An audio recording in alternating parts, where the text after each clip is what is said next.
কে use করার জন্য আসছিল তাও বুঝতে পারতেছি না। মানে কিভাবে বলবো যে আমাকে এত ভালোবাসা, এত মায়া, এত মমতা দিয়া সে এইভাবে চলে গেল আমাকে রেখে। বাড়ির কথাও মনে করে না। মানে কি বলবো, বলার মতো কোনো ভাষাই নাই। আজও তার ফোনের দিক তাকায় থাকি, কখন সে ফোন দিবে, আমি কখন তার সাথে কথা বলবো, এগুলা ভাবি আর চোখের জলে বালিশ ভিজে আমার। যখন রাত্রি হয় তখন খুব মিস করি তাকে, অনেক মিস করি, যা বলার মতো না।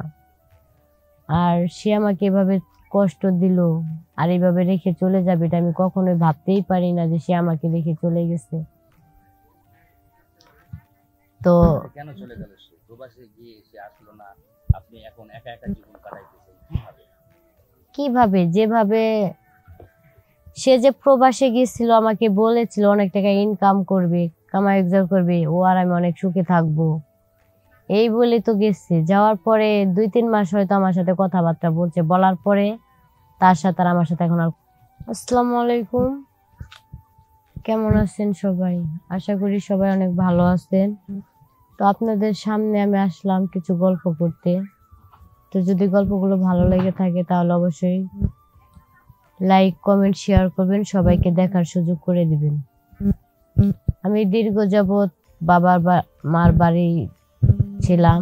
আমি আগে থাকতাম ঢাকা, তো ঢাকা থেকে পরে বাবা মার লগে 3-4 বছর ছিলাম। থাকার পরে আমি একটা ছেলেকে ভীষণ ভালোবাসতাম।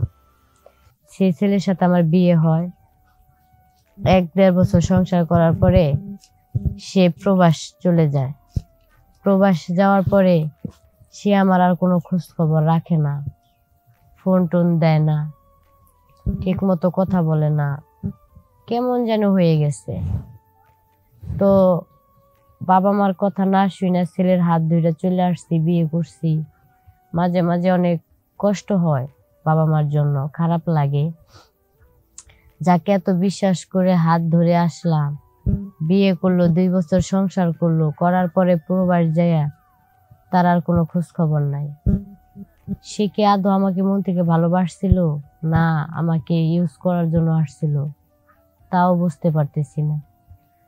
মানে কিভাবে বলবো যে আমাকে এত ভালোবাসা, এত মায়া, এত মমতা দিয়া সে এইভাবে চলে গেল আমাকে রেখে। বাড়ির কথাও মনে করে না। মানে কি বলবো, বলার মতো কোনো ভাষাই নাই। আজও তার ফোনের দিক তাকায় থাকি, কখন সে ফোন দিবে, আমি কখন তার সাথে কথা বলবো, এগুলা ভাবি আর চোখের জলে বালিশ ভিজে আমার। যখন রাত্রি হয় তখন খুব মিস করি তাকে, অনেক মিস করি, যা বলার মতো না। আর সে আমাকে এভাবে কষ্ট দিল আর এইভাবে রেখে চলে যাবে, এটা আমি কখনোই ভাবতেই পারি না যে সে আমাকে রেখে চলে গেছে। তো কেন চলে গেল সে? প্রবাসে গিয়ে সে আসলো না, আপনি এখন একা একা জীবন কাটাইতেছেন কিভাবে, যেভাবে সে যে প্রবাসে গিয়েছিল আমাকে বলেছিল অনেক টাকা ইনকাম করবে, কামাই রোজগার করবে, ও আর আমি অনেক সুখে থাকবো, এই বলে তো গেছে। যাওয়ার পরে 2-3 মাস হয়তো আমার সাথে কথাবার্তা বলছে, বলার পরে তার সাথে আর আমার সাথে এখন আর কোনো যোগাযোগই নেই। মানে যে নাম্বারে কন্ট্যাক্ট করতাম ওই নাম্বারে এখন বন্ধ দেখায় ফোন দিলে। আচ্ছা, তো এখন আপনি বন্ধ পাইতেছেন বা তার সাথে কোনো যোগাযোগ কি আপনি করতেছেন না, তারা বন্ধ করে দিয়েছে? মানে তার সাথে আমি যোগাযোগ করার চেষ্টা করি, কিন্তু তাকে যে ঠিকানা, যে নাম্বার দিয়ে আমার সাথে ওই 3 মাস কথা বলেছে, আমি ওগুলাতে ফোন দেই, তারা এক কথায় বলে ওই নামে এখানে কেউ থাকে না। তাহলে এখন আপনি আপনার শ্বশুর বাড়িতে আছেন না আপনার গ্রামের বাড়িতে? আমার শ্বশুর বাড়িতেই আছি। শ্বশুর বাড়ি থাকতে বলতে গেলে ধরা যায় যে আমার শ্বশুর শাশুড়ি কেউ নাই। আমার জামাই তার খালার কাছে মানুষ হয়েছিল। ওর যে জায়গা সম্পদ ছিল ওখানে একটা ছোটখাটো একটা ঘর আছে। আমি এখন ধরতে গেলে শ্বশুর বাড়িতেই, ওর বাড়িতেই একাই আছি। আপনি কি করতে চাচ্ছেন এখন? আপনি ওই জামাইকে নেবেন না নেবেন? এখন এইভাবে আর কিভাবে থাকবো, এই মনে করেন যে এখন আমি ভাবতেছি একটা কথা, ওর আশায় তো আজ 3 বছর আমি রইলাম, ওর তো কোনো খোঁজ খবরই পাইলাম না। এখন আমি কি করব, কোন পথে গেলে আমি ঠিক থাকবো, এটা আমি দর্শকদেরকে বলে দিতেছি। দর্শকরা যা বলবে আমি তাই করব।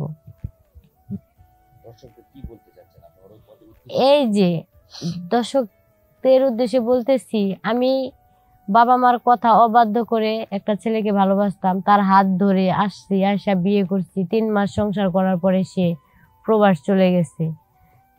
প্রবাস চলে যাওয়ার পরে আপনি জানতেন না সে যে বিয়ে করে আপনাকে প্রবাসে চলে যাবে, এটা আপনি জানতেন না? হ্যাঁ, অবশ্যই জানতাম, কারণ একটা মেয়ের তো স্বপ্ন থাকে যে জামাই প্রবাসে চাকরি বাকরি করবে, টাকা পয়সা ইনকাম করবে, অনেক সুখে থাকবে, ভালো থাকবে।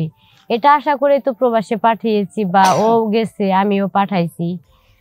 তে ও যে প্রবাসে যে আমার সাথে এরকম করবে আমি এটা কখনোই ভাবতে পারিনি। আচ্ছা, আপনার সাথে কোনো যোগাযোগ এখন বর্তমানে একদম নাই, একদম নাই। তাই দর্শককে বলতেছি যে আমি কি এখনো তার আশায় থাকবো, নাকি আমার বাবা মার কাছে ফিরে যাব, যে নিজেই একটা কাগজ দিয়ে দিব যে ওকে আমি ছেড়ে দিয়েছি, বা আমি আবার নতুন করে জীবন সংসার গুছাবো না করব, এটা আমি দর্শকদের উদ্দেশ্যে ছেড়ে দিলাম। দর্শকরা যা বলবে আমি তাই করব। দর্শকরা যদি বলে যে আপনি 3 বছর অপেক্ষা করছেন, প্রয়োজন পড়ে আরো 3 বছর অপেক্ষা করেন, আমি থাকবো। আর যদি বলে যে না, যার জন্য এত অপেক্ষা করতেছেন সে যেহেতু নাই, আপনি নতুন জীবন শুরু করেন, তাহলে আমি সেটাই করব। সেটা দর্শকদের মাঝে আপনি ছেড়ে দিবেন, তাই তো? জি। আপনি কিরকম মানে মনের মানুষ বা হয়তো আপনার আপনজন? এ তারিখে মনের মানুষ বাবা মা দেখে দিবে। বাবা মা যাকে দেখে দিবে, সে বয়স্ক হোক, একদম যাই হোক, আমি তাকেই বিয়ে করব। নিজের পছন্দ মতো আর বিয়ে করব না এখন আমি আর।